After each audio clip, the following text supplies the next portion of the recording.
Bismillahirrahmanirrahim. Assalamualaikum warahmatullahi wabarakatuh. Perkenalkan, saya Muhammad Nandi Samsudin Fitra, mahasiswa Teknik Elektro angkatan 2023. Pada kesempatan kali ini, saya akan mempresentasikan proposal penelitian saya yang berjudul Perancangan Sistem Pembangkit Listrik Tenaga Surya Atap On-Grid di RSUD Dr. Soekarjo, Kota Tasikmalaya. Penelitian ini berangkat dari sebuah permasalahan nyata di sektor fasilitas kesehatan yang krusial. Berdasarkan hasil wawancara kami dengan pihak RSUD, yaitu Bapak Fauji, selaku perwakilan teknisi RSUD, rumah sakit ini memiliki total kapasitas daya yaitu sebesar 1.800 kV ampere. Besarnya daya ini membebani biaya operasional. Tagihan listrik RSUD sendiri sangat besar, yaitu sekitar 150 juta hingga 200 juta per bulan. Pihak RSUD sebenarnya sudah mulai tertarik untuk uji coba menggunakan PLTS skala kecil. Namun, belum ada desain sistem yang terintegrasi dan mampu menopang beban gedung utama secara masif. Di sisi lain, Gedung Melati memiliki luasan atap yang sangat potensial. Oleh karena itu, integrasi PLTS atap berteknologi on-grid hadir sebagai solusi engineering yang strategis untuk memangkas biaya operasional secara drastis. Lalu rumusan masalah untuk proposal ini ada 3, yaitu bagaimana profil beban dan analisis kebutuhan daya energi listrik di RSUD Dr. Soekarjo. Kedua yaitu bagaimana rancangan teknis kelayakan sistem pembangkit listrik tenaga surya yang optimal untuk diintegrasikan di RSUD, dan seberapa besar estimasi efisiensi biaya operasional bulanan yang dapat dicapai oleh pihak RSUD dengan penerapan sistem PLTS tersebut.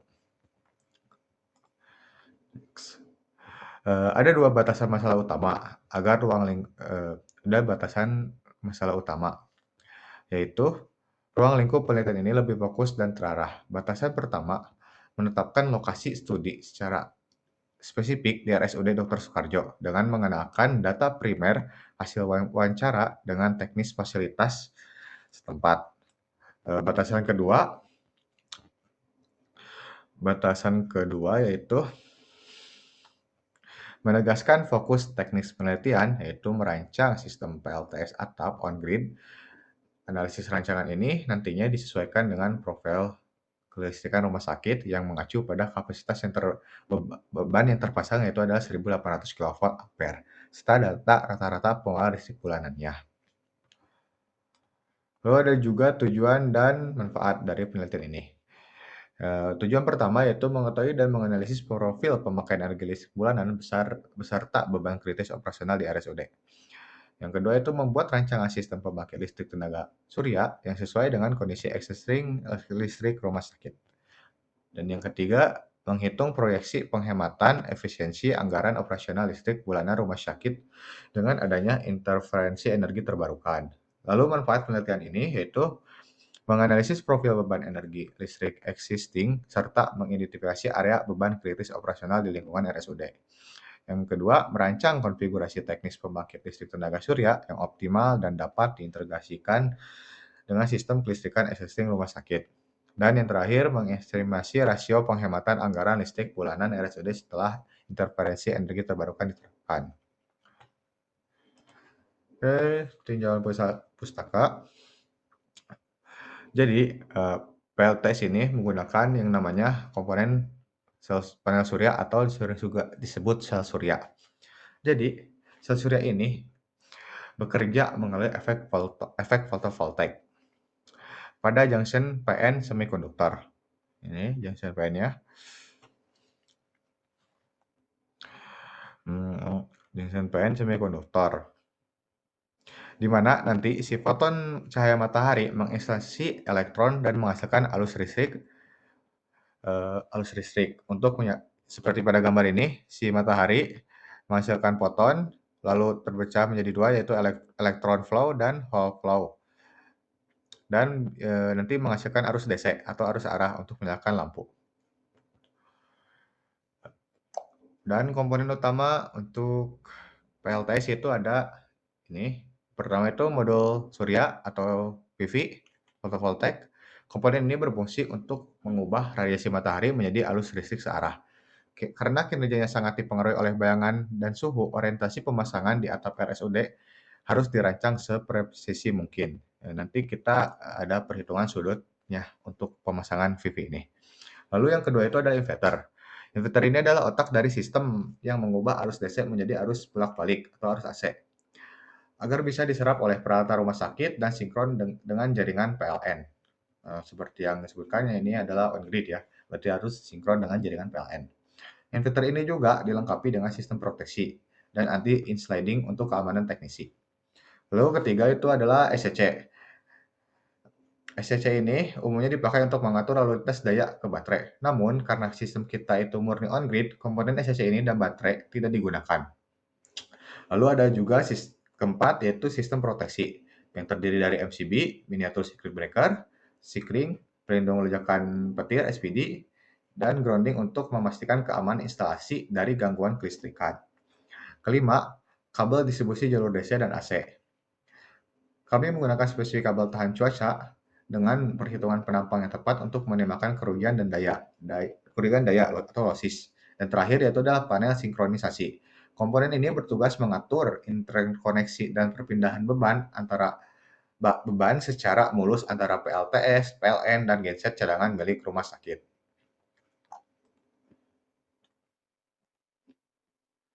Lalu, sistem PLTS ini biasanya yang umum diketahui ada tiga, yaitu on-grid, off-grid, dan hybrid. On-grid sendiri itu adalah sesuai dengan proposal yang saya rancang. On-grid itu adalah terhubung langsung ke jaringan PLN. Dan nanti si energi yang lebih itu bisa dijual ke PLN. Gitu. Lalu ada off-grid.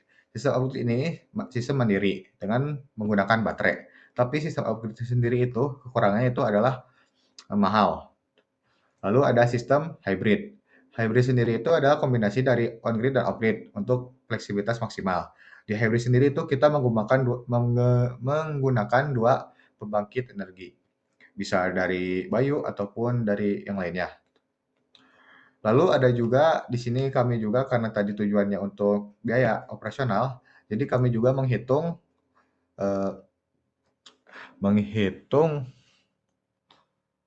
eh, ini capex atau biaya awal investasi.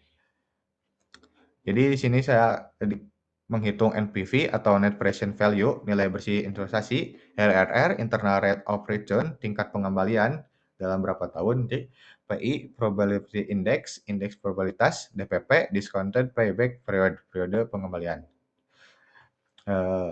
Kelebihan dan kekurangan PLTS sendiri itu adalah kelebihan PLTS antara lain ramah lingkungan, penghematan biaya jangka panjang, serta umur operasional yang bisa terbilang cukup lama, yaitu antara 20 sampai 25 tahun. Ada juga kekurangan PLTS itu adalah investasi awalnya itu yang sangat tinggi dan produksi energi yang bergantung pada cuaca. Karena kalau cuacanya mendung atau daerahnya itu panasnya itu tidak maksimal atau tidak cocok untuk dipasang PLTS, memasang PLTS itu akan menjadi rugi. Lalu metode penelitian. Sini ada flowchart. Kami dilakukan secara bertahap. Prosesnya dimulai dari studi literatur dan observasi lapangan, dilanjutkan dengan pengumpulan data seperti beban listrik rumah sakit dan iradiasi matahari. Untuk iradiasi matahari sendiri, kami menggunakan Global Solar Atlas. Kalau untuk beban rumah sakit sendiri, kami mendapatkannya dari hasil wawancara. Lalu ada perhitungan manual untuk kapasitas komponen. Sebenarnya ini tidak manual banget sih, soalnya kami menggunakan PV Sheet. Lalu kami melakukan permodelan dan simulasi menggunakan PV Sheet. Dan selanjutnya yaitu analisis kelayakan ekonomi, itu juga menggunakan PV Sheet. Lalu kami menarik kesimpulan gitu untuk flowchart-nya. Lokasi penelitian kami itu ya sudah disebutkan tadi, yaitu RSUD Dr. Soekarjo, lebih tepatnya pada atap gedung Melati. Software dan tools yang kami gunakan yaitu Global Solar Atlas, PV Sheet, dan Google Earth. Global Solar Atlas ini digunakan untuk mengetahui iradiasi matahari pada RSUD itu ada berapa gitu, yang dihasilkan per bulannya atau per tahunnya atau per harinya. Lalu PP Sheet untuk simulasi, untuk mengetahui biaya, komponen yang dibutuhkan, apa saja. Lalu Google Earth itu untuk penitikan, untuk melihat si atap tampilan dari satelit Citra. Lalu sumber data yang kami dapatkan itu adalah dari wawancara teknis, wawancara dengan teknisinya, yaitu Pak Fauzi. Lalu ada observasi lapangan, kami melihat bagaimana kondisi atap si gedung Melati ini. Lalu data GSE dan literatur, menggunakan beberapa jurnal yang sejalan dengan penelitian kami, proposal kami. Ini adalah hasil dari simulasi PP Sheet dan potensi energi surya di RSUD sendiri. Berdasarkan pemetaan titik koordinat spesifik di RSUD, Kota Tasikmalaya, pada latitude 0,-0,7322968 derajat dan longitude 108,221512 derajat, lokasi tersebut terbukti memiliki profil lingkungan yang sangat mendukung untuk pembagikan energi. Suhu lingkungan di RSUD sendiri tercatat berada di angka 23,4 Celcius. Suhu operasional ini tergantung ideal karena panel surya dapat bekerja secara optimal menghasilkan daya tanpa mengalami degradasi efisiensi yang signifikan akibat panas berlebih. Pemasangan mekanis dengan sudut kemiringan sebesar 9 derajat dan orientasi azimut sebesar 0 derajat. Jadi mengarah ke utara. Jadi si panel suryanya itu nanti akan ada di kemiringan 9 derajat. Dari segi metrik iradiasi matahari menunjukkan potensi energi yang sangat baik. Nilai GHI-nya itu radiasi yang jatuh pada bidang datar mencapai 1689,4 kWh per meter persegi per tahun. Namun dengan penerapan parameter kemiringan 9 derajat yang telah dioptimalisasi tadi, sistem diproyeksikan mampu menangkap GTI atau Global Tilted Irradiation yang lebih besar, yaitu sebesar 1704,1 kWh per meter persegi per tahunnya. Peningkatan metrik dari GHI ke GTI ini membuktikan bahwa penyesuaian sudut instalasi pada rancangan ini berhasil. Jadi 9 derajat ini sangat optimal untuk diterapkan di RSUD sendiri. Sebagai konversi akhirnya, simulasi ini memproyeksikan output sebesar spesifik PV-out sebesar 1337,7 kW atau kilowatt peak per tahunnya. Angka PV-out ini adalah indikator performa utama yang menunjukkan seberapa banyak energi listrik aktual yang dapat disuplai oleh setiap kilowatt peak kapasitas panel yang terpasang. Secara keseluruhan, kombinasi antara tingginya angka iradiasi dan potensi output spesifik ini memberikan landasan teknis yang kuat bahwa area RSUD Dr. Soekarjo sangat prospektif dan layak untuk integrasi dengan sistem PLTS on-grid. Lalu ada konfigurasi teknis sistem PLTS on-grid yang akan dirancang, mencakup spesifikasi perangkat dan diagram aliran dayanya. Pada sisi modul, sistem dirancang menggunakan 60 unit panel monokristalin dengan kapasitas 550 watt peak dengan kapasitas awal 33. Kapasitas inverternya yaitu adalah 33 kW peak di gedung Melati. Kapasitas si PLTS-nya itu adalah 33 kW peak di gedung Melati dari target total 100 kW peak. Yang disusun dalam 4 string paralel. Lalu ada si SLD PLTS-nya. Untuk inverter yang digunakan itu sebesar 30 kW AC menjadi 30 kW AC. Yang kemudian disalurkan ke panel utama mencapai beban peralatan beroperasi dengan jaringan listrik. Saya itu parameter optimasi pemasangan fisik yaitu dari sudut kemiringan 9 derajat dan azimut 0 derajat menghadap utara guna memaksimalkan penyerapan radiasi matahari. Ini adalah si SLD dari PLTS-nya itu. Bisa dilihat. Nanti dari panel surya ke inverter, inverter ke panel, bisa nyalakan beban, lalu nanti kita masuk ke KWH, nanti bisa dijual ke PLN. Gitu. Ini untuk sistem on-grid-nya. Untuk SLD-nya nanti akan ditampilkan.